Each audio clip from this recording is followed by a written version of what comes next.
नमः।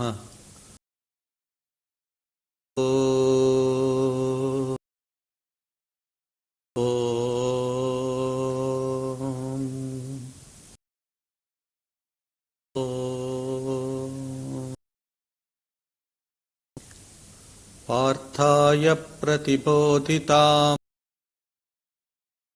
नारायणेन व्यासेन ग्रथितां पुराणमुनिना महाभारतम् व्रतवर्षिणीं भगवती अध्यायिनीम् अम्बामि भगवद्गीते भवद्वेषिणी व्यासविशालबुद्धे पुल्लारविन्दा येन त्वया प्रज्वालितो ज्ञानमयप्रदीपः तोत्रवेत्रैकमुद्राय कृष्णाय गीतामृतदुहे निषदो गावो दोग्धः पार्थो वत्सस्तुतिर्भोक्ता दुग्धः वसुदेवसुतं तनूरमर्दनं देवकी परमानन्दं गुरुं भीष्मद्रोणगान्धारनीलोत्पला कृपेण वहनीकर्ण अश्वत्थामविकर्ण शोधनावर्तिनी सोत्तीर्णा खलु पाण्डवैरणनदी कैवर्त पाराशर्यवचः सरोजममलं गीतार्थ नानाख्यानककेसर बोधनाबोधितम् दैरहरः पेपीय याद्भारतपङ्कजं प्रेयसे मूकं करोति वाचालं यत्कृपातमहं वन्दे यं ब्रह्मा वरुणेन्द्ररुद्रमरुतस्तक्रमोपनिषदैर्गाय ध्यानावस्थिततद्गते योगिनो यस्यान्तो देवाय तस्मै नमः देवाय तस्मै नमः।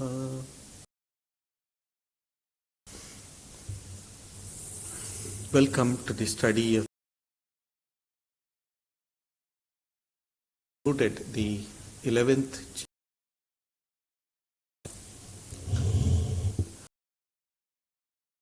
we go to the next chapter. We try to revise what we did earlier, and therefore please allow me to revise all the already studied. It will also keep our foundations strong.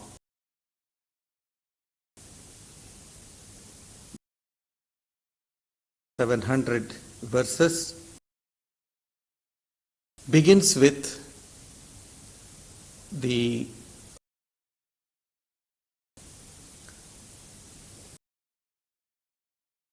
I would like to mention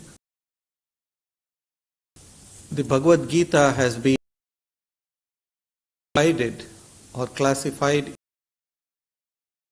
equal parts. The 8 can be divided into 1 to 6, 7 to 13 to 18. So these are called in the group of 6. The first, the second group of 6 and the third group of 6, they all deal with realization, no doubt. This follows a system meditation on the... In studying, come across certain formulas called the... Formulas are given so that we can meditate upon them and then slowly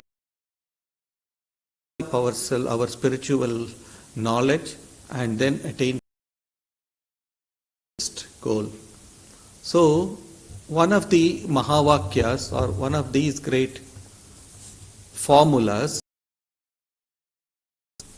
Tat Tvam Asi. Tat means that. Tvam means you or thou. Asi, are. That thou art. That.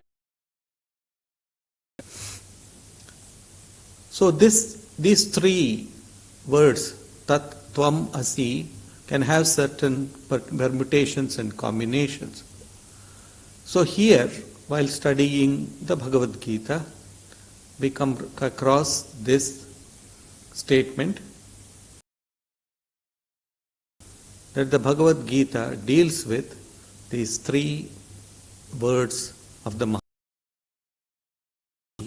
Shvetaketu. It is addressed to a disciple called Shvetaketu by the Guru. So the first 6 chapters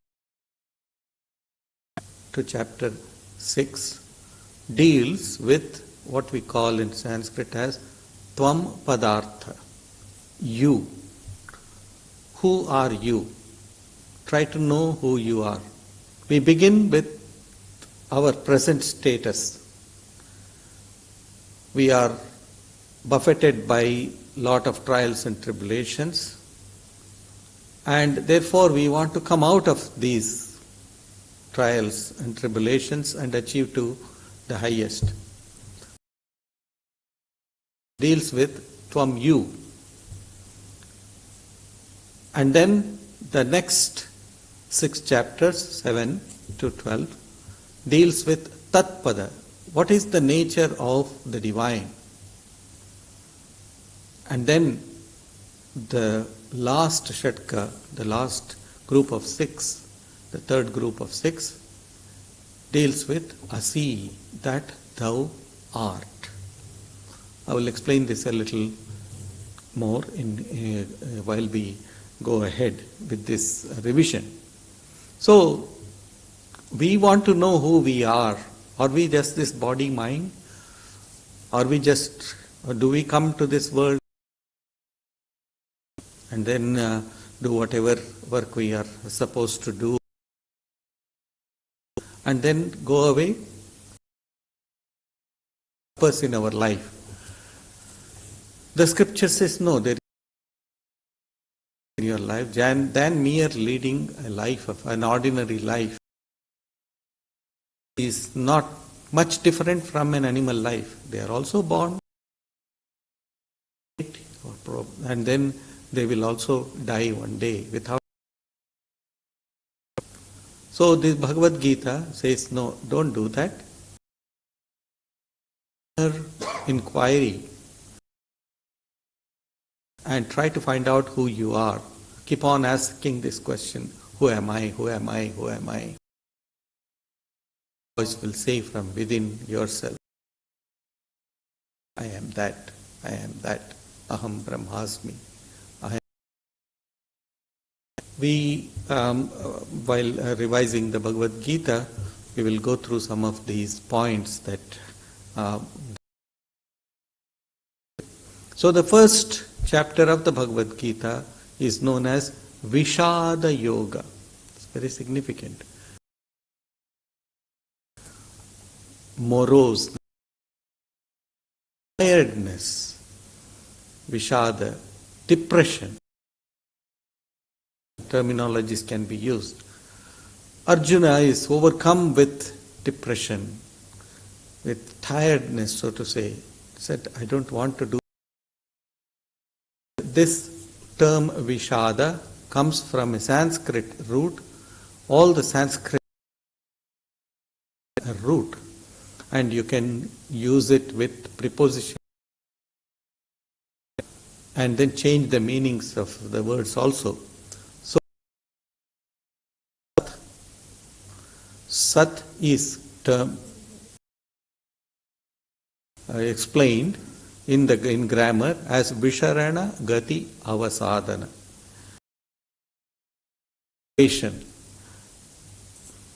Disintegration.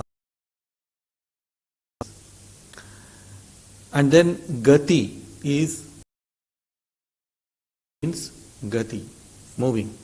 Sat also means weakening of ourselves or waning of our energies. Visharana Gati. So Arjuna is overcome with this that he is tired of life and he does not want to carry. He wants to get away from all of this and go into a forest, and then God is somewhere hanging on the trees and that he can go. That is not true. So, as a colophon, that is at the end of every chapter, it has got an ending verse, and called as a colophon. It says, Iti Srimad Bhagavad Gita Su Vidyayam Yoga Shastre Sri. And then it mentions the yoga and all that, if you have the book. True. It says it is a Yoga Shastra. Is a Shastra. What is a Shastra? A guidebook. What to do, a manual, if you can use the word manual. If you buy a machine, you get a manual along with it. You should know how to correctly use it or how to correctly maintain it. Gita is a manual by which we can maintain our life. We can run our. So he says, this is Bhagavad Gita Su Brahma Vidya.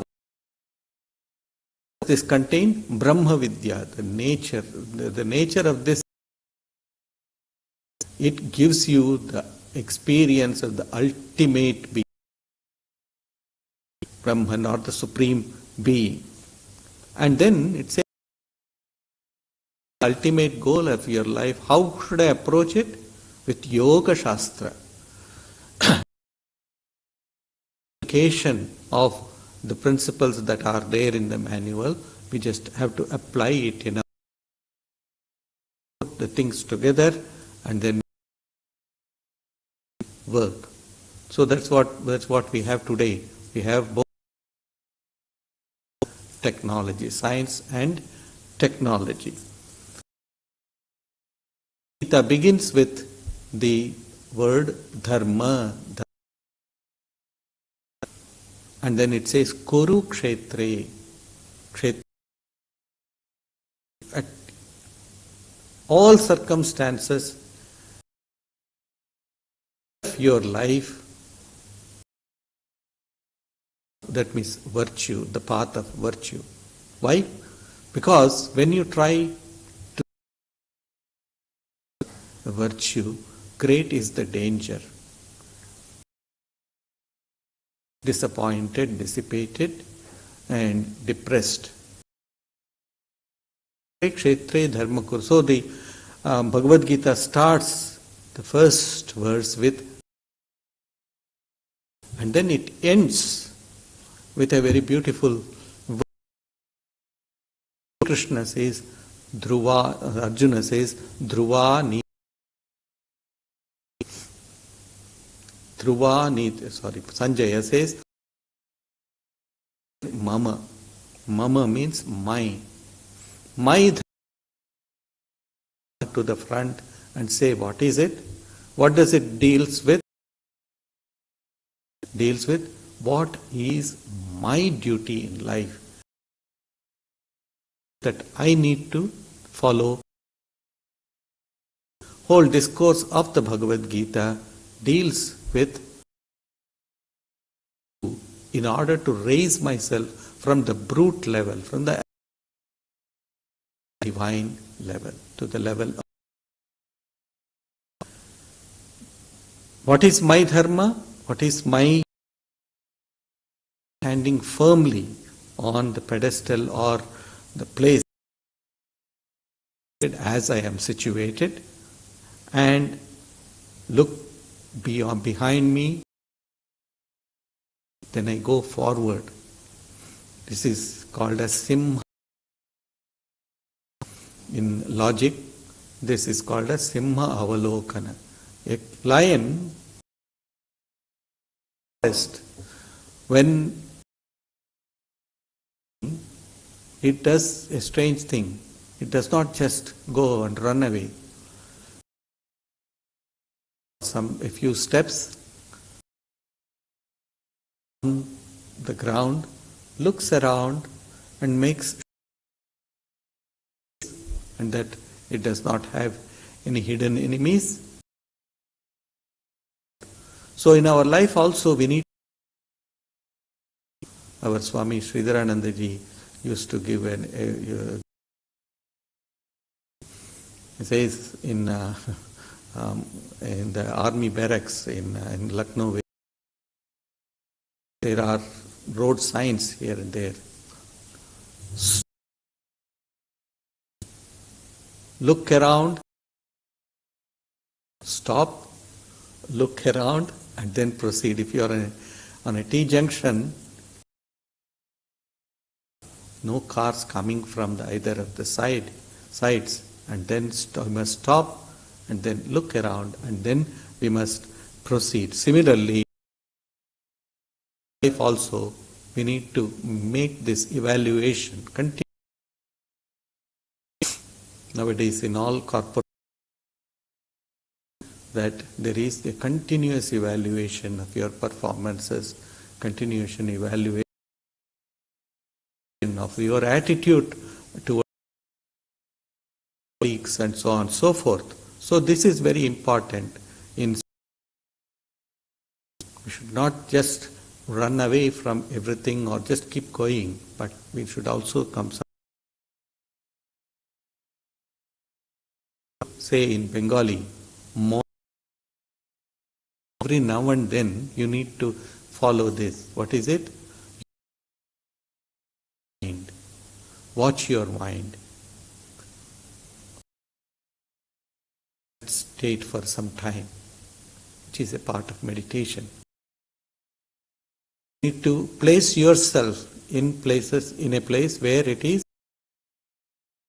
is not much of noise, boni, that means in solitude. You cannot do that, at least find the confines of your home, a corner of your, in some space which is not disturbed.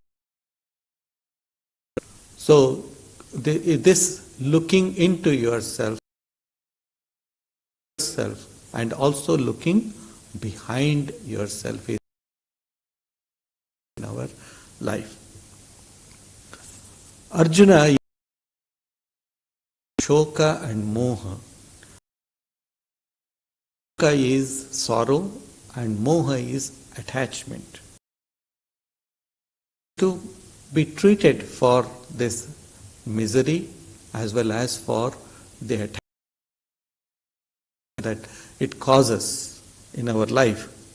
A problem using three. All of us have been given these three faculties. One is the faculty of the intellect, and the third is volition, acting. So all this is necessary for us to go forward in life. We need a clean intellect, we need an emotional being or emotional mind. We need to have a purpose and perform acts purposefully. That's what the Buddhist meditation is about. Purpose. You look upon something you are doing, focus on what you are doing. While you are eating, just focus on your eating. But in today's world, we are all most of us are multitasking. We do not do anything properly. Everything we will do piecemeal, and then but there are people who are very focused and need to do. So, if our intellect, this attachment, if it is deluded,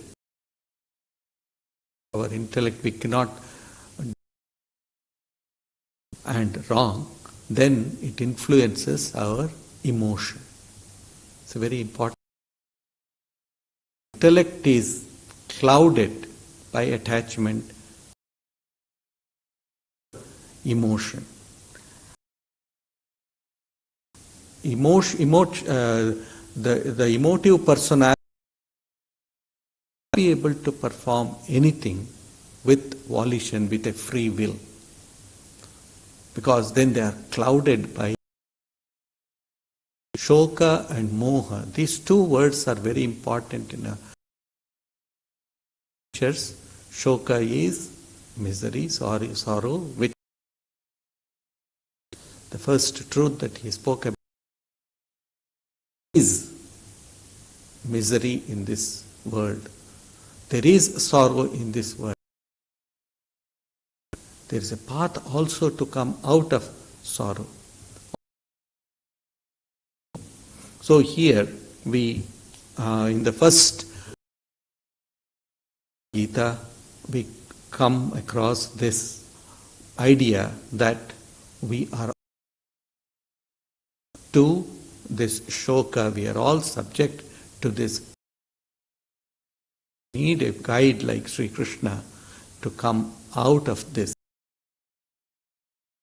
A treatment, that is the intellect, the emotion, as well as the will, are harmonized. The emotional mind, erratic, it is not thoughtful, it is impulsive, rather, it is impulsive. Just feel like eating something, immediately go and grab, whether it is good for me, I do not think about it. I'll just take over that. That emotional mind needs to be a tamer of an elephant. It takes a long time for an animal to be tamed. So, mind or emotional being tamed. And then mind, which is analytical, which is sure, properly, and then comes the will. I am convinced that this is, I will do it properly, and then I take up that. When hurt, then we become one of our Raja Karjagi. So I heard one of his speech is that when we become zero,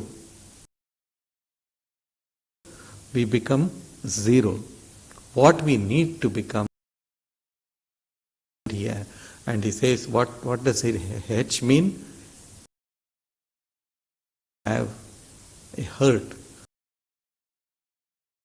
And then E is, once, don't immediately react, evaluate. E is evaluate whether really hurt or not. And then R is respond, not respond to situations. And then comes O is be sure that this is want to have. Coming to the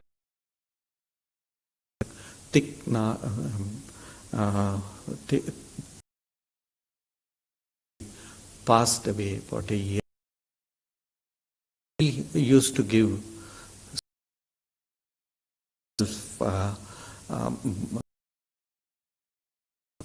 and in one of his talks, he talks about this. You are faced with a hurt situation. Deep breath. He says, stop the ego moving. Stop. And then you will slowly see that slowly dissolve. Who is that which feels such a wonderful solution that he gives who are hurt? Let go of your ego. The ego to the situation, but to that, and slowly come out of it. What if I react this way, this manner? So this is that, of course, Bhagavad Gita also in this chapter, the first chapter, you become totally disillusioned by things. A little while, let your ego dissipate or disappear. Thinking, evaluating forward in your life. First chapter, and the Bhagavad Gita deals with Sankhya Yoga. Sankhya. First chapter that once he was so, when he sees Sri Krishna, I take refuge at your feet. You guide me now. All now. So you need to Sri Krishna. Able to manage everything and extend our ego. Forcefully try to manage, that is where now I will become humble for guidance. Becoming humble is such an important thing very important in spiritual. Whatever we keep on doing, it becomes a habit. And then when continuing it, and with that attitude, we are doomed. We will not go too far. Uses a unique method in this second. He demonstrates to Arjuna the futility which I mentioned earlier. With a purified intellect, one can reach of human life, that is God. Or he teaches to Arjuna that indestructible Atman, within you there is there is infinite power. Try to manifest it. God born to do little to his disciples. Do not think that to do and die. Born for great things in future. Also talks to Arjuna of death, inevitability of death. He says we come back to the unknown. What your heart out? Or he gives about the doctrine of work, etc. He begins how to dedicate all our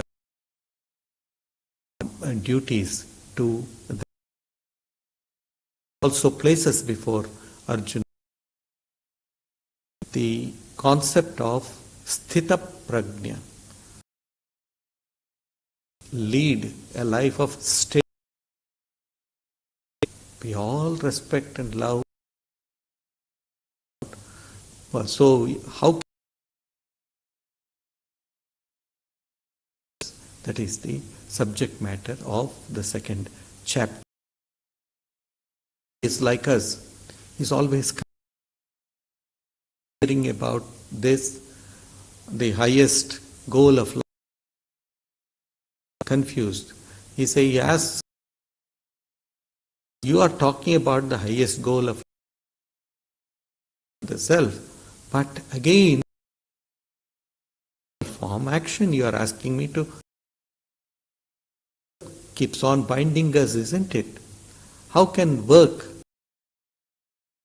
practice be the same? So Sri Krishna says to Arjuna, no, from the beginning I have enumerated two, knowledge and secondly the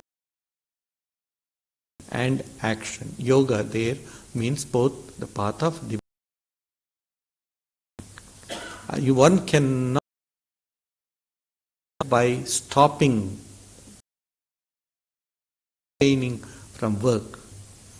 Make work as a when the time comes you will rest in peace. Sri Krishna talks about the concept of self-sacrifice. Sacrifice the lower self. In our ordinary world, give and take. Higher level in the spiritual, ourselves not seek anything. We become everybody. When I become, then I will become everybody within me. So Sri Krishna gives kings like Janaka and their names were famous, and they work because it is once very. The whole universe is always giving, give and take, but one's attitude, that is the idea, give to received from it. In the fourth chapter, that was the third chapter, fourth chapter, karma sannyasa yoga, renunciation of action in still has doubts. Krishna. See, I can understand that he is the divine, but is he really the divine?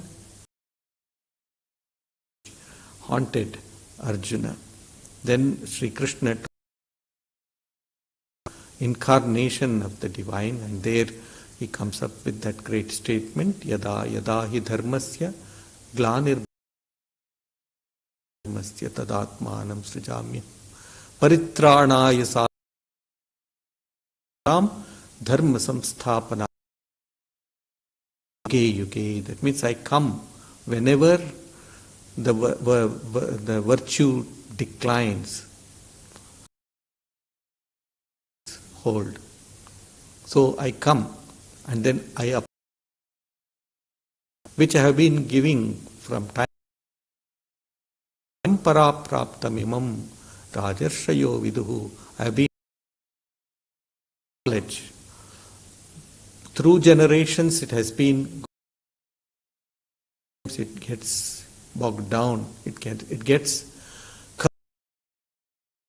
as it were covered with dirt as it were. So one has to bring it back. That is the purpose of an incarnation.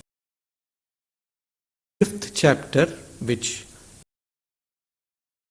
Karma Sannyasa Yoga, through renunciation of actions here, means that I do my action not as my, but as the divine itself performing. So that is the karma sannyasa. And then he also harmonizes the and of knowledge. That means karma yoga as well as the path of jnana. They both are valid. So one has to, with the feeling that is doing it, it is the divine that is doing it. Then we come to the sixth chapter, Jnana Yoga, the yoga of self, or of yoga of meditation. There is a verse which occurs in one of our scriptures. It says, Mana Karanam Bandha Moksha Yasaktam Muktya Nirvishayam Smritam. Mana eva, cause of both bondage as well as we all lock our doors. Lock our doors, what we do? We turn it clockwise. Then maybe may change. We turn it clockwise, then it locks. It anti-clockwise, it opens. Similarly, this capacity is to either bind or to release. So all these, the sixth chapter gives us tips about how and how to open our mind at times. In this chapter, Sri Krishna reinforces, then again in a detached, says meditation is only possible when you are. And then he talks about an example is given. You take a this game, we used to take a piece of paper, go to the sun, and then we used to all the would get concentrated and the paper. But in order to do that, our hand must be steady. If we keep on moving the lens, it will must be steady. In the same way, if we have to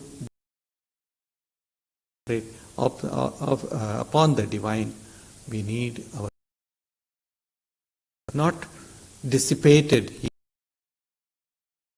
idea. So it talks about the practice of meditation, and he wants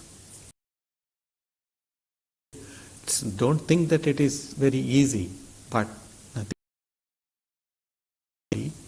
You need to practice. So once you practice this, it becomes a child. In the 7th chapter,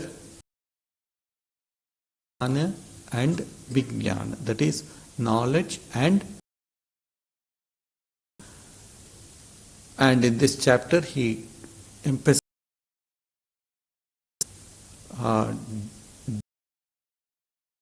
love of the divine, giving up all the divine as your sustenance, as the only hold of your that is represented in the 7th chapter. Sri Krishna speaks about yoga, the concept of the imperishable Brahman, and he meditation or remembrance, repetition of a mantra which he prescribes over there, repetition of the mantra. Here in this chapter, that is the 8th chapter, a lot of emphasis on following or worshipping a divine avatar. True love of avatar, a divine personality of the divine, one can easily cross the ocean. One need not make cross the ocean. So this chapter emphasizes the necessity of meditating highest Brahman, or the highest Brahman, indestructible, studied. And then in the 10th chapter, which is called as Vibhuti Yoga. Vibhuti Yoga, 9th chapter. Raja Vidya, Raja Guhya Yoga. Raja Vidya. Revealing to you the kingly secret, the state, the knowledge and the secret. Raja Vidya, royal knowledge. So he talks about etc. and also talks about meditation or Brahman. That means Brahman with attributes as a divine being, as a God, as a Rama, a Krishna, or divine being. You want to. Chapter of the Bhagavad Gita, which is called as the Vibhuti Yoga, describes the different glories of the divine. This God as the sole object of our worship. And in the 11th studied recently, Sri Krishna reveals his real universal form, and they direct experience of the divine, of the divine. So Sri Krishna gives him, and he makes sure that he tells him, look here, I am giving this to you, but make it your very own. In order to do that, you need to practice certain spiritual discipline. Previous chapters. So Arjuna, to Arjuna is revealed about the divine. His and future are all contained in the law. And he also sees that all beings are the divine, and that is the divine will. We are all in of the divine. This is the experience of Arjuna. After some time, after having seen this, Arjuna is overwhelmed by this experience. prepared, he's over the terrible happening which is within the form of Sri Krishna. Here, I can understand why this is happening to you. It's me only with if you have loving devotion towards loving him as your dearest as well as the highest, then no attachment except attachment to the divine will be possible to you.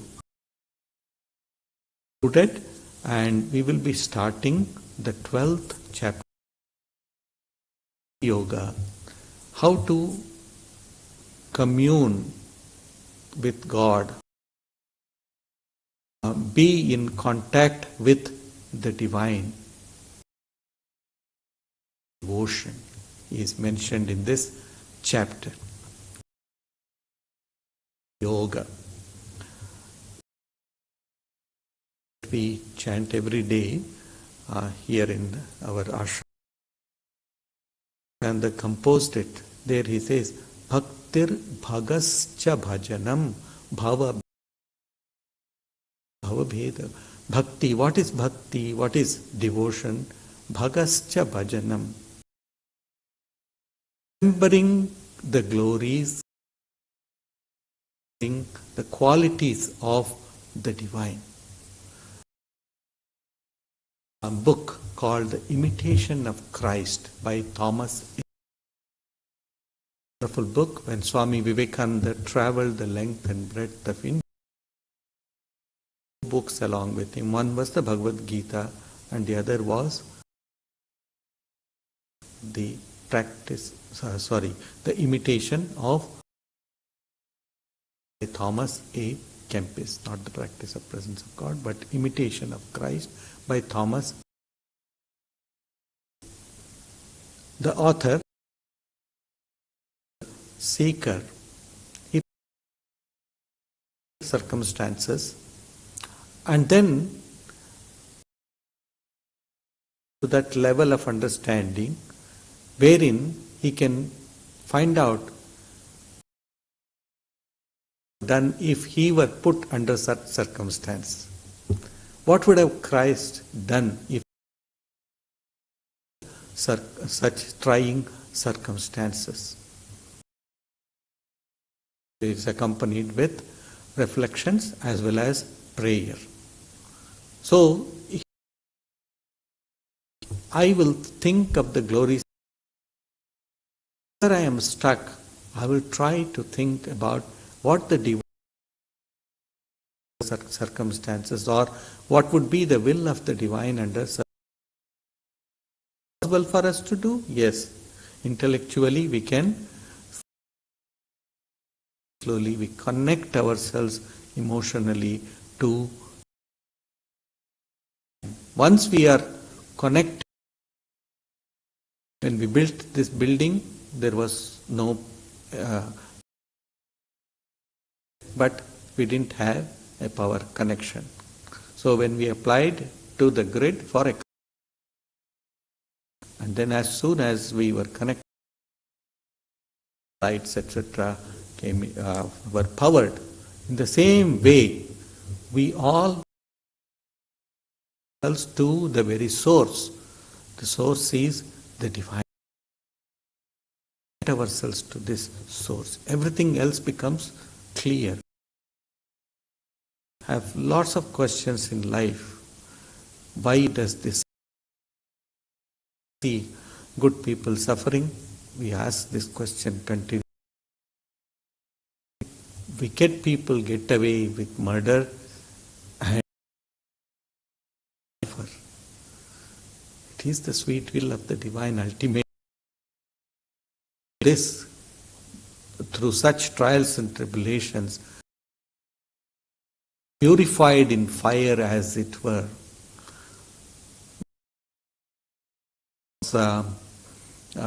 Gold, that means that when we mine the gold, We need to get rid of all the there. So what does the goldsmith do? Puts it at